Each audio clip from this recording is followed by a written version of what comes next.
We did that quite often during the summer. Of course, we had real winters there. Could only go in the summertime.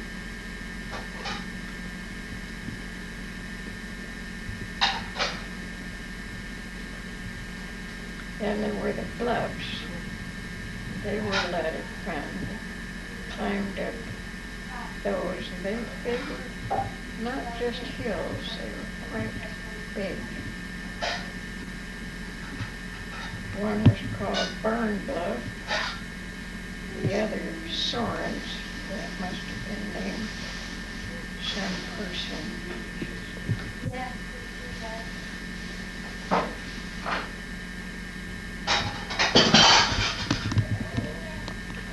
Where did you meet Grandpa? Well,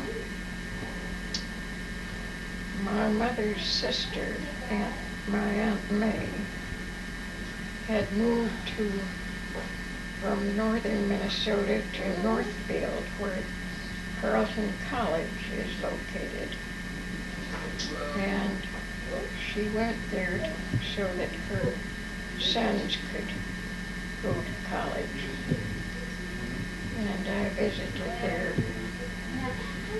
very often, lived there for a while, and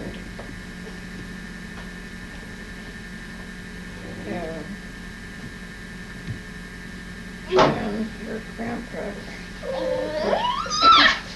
was going to college there, and to help him financially, he worked for Aunt May, setting tables, doing dishes, and so forth. And I was there quite a bit that year. And I thought he had a college girl, but he didn't have anybody he cared to take me for. So, much to my surprise, he started taking me out. And it ended up getting married. What year did you get married? 1925.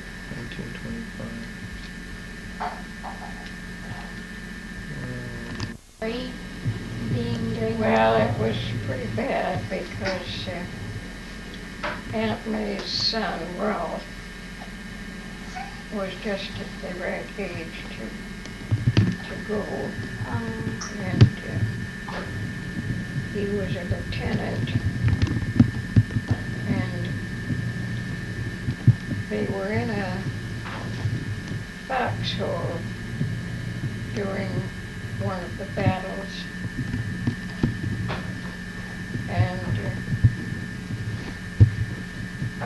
someone came and handed a note to Ralph stating that the war had ended. And he really thinks that it saved his life. That it was so bad all around. Was that the First World War or the Second? Yeah.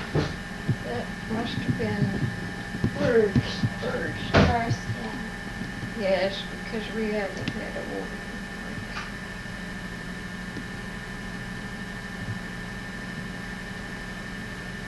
We were mighty glad to have him come home. Was that your? Peace.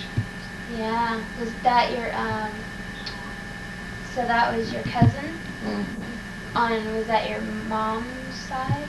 Yeah. Yes, Mother and Aunt May were sisters, and very close. They've been very close all their lives.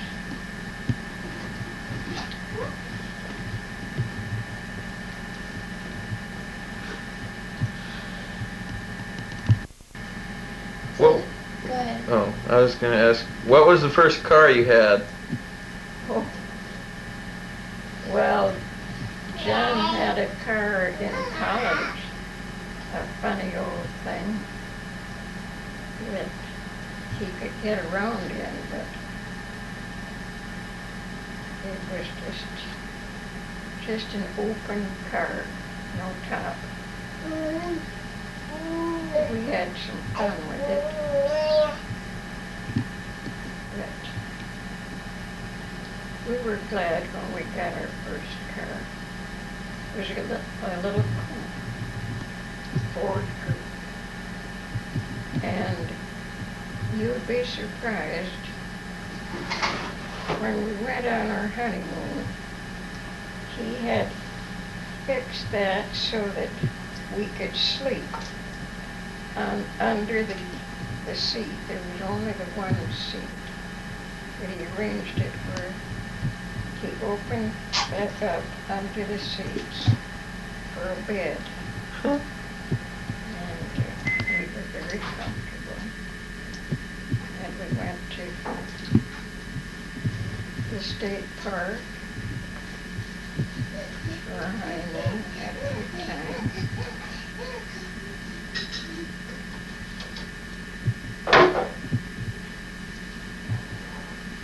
And then we came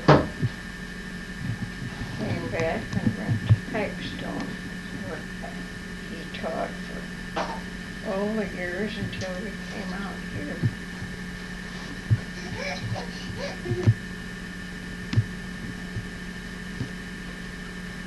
What year? Do you remember what year you moved to Lemon Grove, didn't you?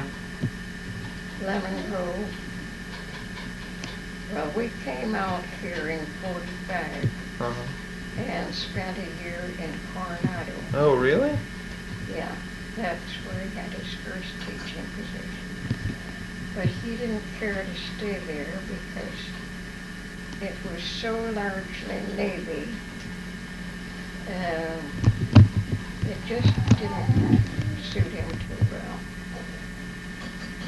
Some of those kids, students, had been to school in 15 to 20 different places. Oh, that's They so had hard. to move so often. And so he applied at Grossmont and got in as a teacher. But very soon they asked him if he would like to direct the adult school. Well, he didn't know anything about adult schools, but said he'd like to try.